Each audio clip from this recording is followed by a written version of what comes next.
Hi, this is Julie with Beadaholique, and today I'm going to show you how to use Beadsmith's new EZ-Rivet tool. And I've actually made a couple examples already of what you can do with it. And what it is it's a really easy and quick way of riveting objects together. So here's a little pendant I made. I'm not sure if it's going to be an earring yet or if I'll put it on a chain and it becomes a necklace. But I've used the eyelet ones, and this is what these look like right here. And they come in 3 different sizes. They come in 1/16 of an inch, 3/32, and 1/8 of an inch. And you can see it has, let me take a pair of tweezers here. So you can see it's got a hollow center, a hollow core, and then it has an eyelet on the other side. So those are what I used to create this piece. And then another option is you can take something that is a hollow rivet, like right here. So it's a hollow rivet on the inside, the core, but then it's got a flat head, which is really good for different uses. And I've used that one right here. So it comes in 3 different metal finishes. For the ones with the flat head, the eyelets are currently just in the brass, but for the ones with the flat head, you have an aluminum, which is this nice steel color. You've got brass, and you've got copper. And you've got them in the 1/16 of an inch, which is pretty much purely decorative. You're not going to be able to sandwich much together with it. So you might want to use that if you were going to do something like this application here, where you're going to go ahead and just add a little decorative element and then put a jump ring through it to act as a bail. Then you've got the 3/32, which is going to be better if you're sandwiching 2 items together. And that's this length right here, which I used to connect 2 items.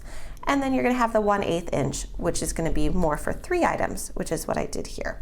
So it's all going to depend upon the thickness of the items you're sandwiching together. So those are general estimates of what you're going to be able to do, but just keep in mind to take note of how long your rivet is and how many items you're going to be sandwiching together.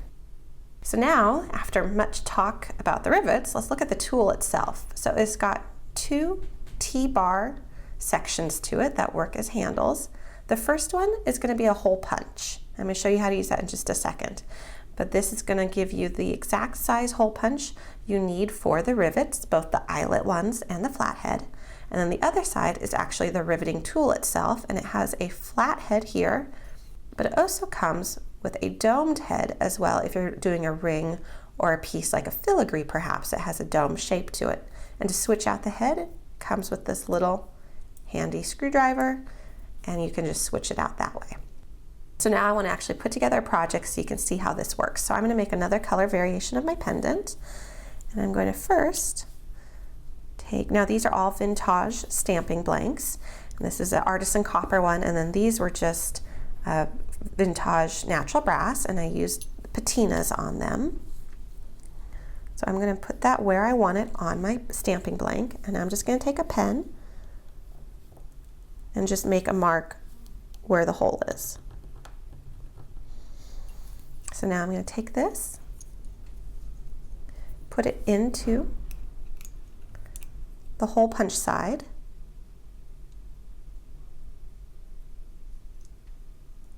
there we go. I lined it up just over where my mark was.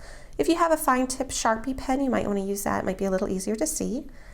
And then I'm just going to twist clockwise the handle, and you can feel the moment it goes through and actually punches. And then to release it, just unscrew the handle, and sometimes I find that it actually does need to go up to the top. There we go, and it just released. And now we have a nice size hole. It's a perfect size for our rivets. And I'm going to use the 1/8 rivet because I am securing multiple pieces. Now, I find it's a little easier to pick up these guys with a pair of tweezers. Now this is just the right size. I wouldn't want that hole to be any bigger because it would fall through, but that's going to secure that. So I'm going to layer my pieces on top of each other. And then I'm actually going to, again, the tweezers do come in handy. Okay, so holding that in place, I'm going to find the hole on my in my stamping blank and put that through it. So now they're all sandwiched together with it coming out the back. So where we used the hole punch when it was in this position, we're going to use the riveting tool with it upside down. And you can see there's a little tiny little peg in the middle of the riveting tool, and we're going to want to secure the hollow core on top of that little peg. So I'm going to unscrew it enough with my object in the upright position. I can put it on top of the little peg, and this is probably going to be hard to see because I can't twist it too much for the video, but I'm going to take my thumb now. It's sitting on that little peg. I'm going to take my thumb and I'm twisting the T-bar handle to move the tool forward.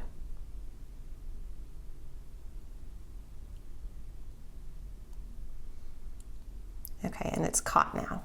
So now maybe I can show you a little bit. So it's actually sandwiching the two pieces, actually the three pieces, between the two sides of the tool, and it's caught. And now I'm just going to twist.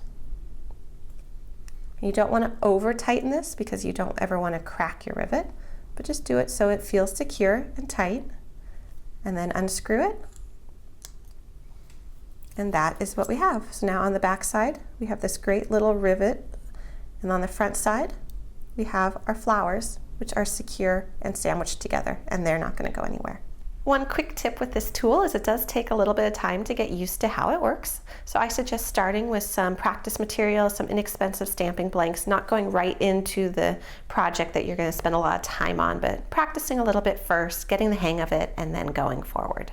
So that is how you use the new Beadsmith EZ-Rivet tool.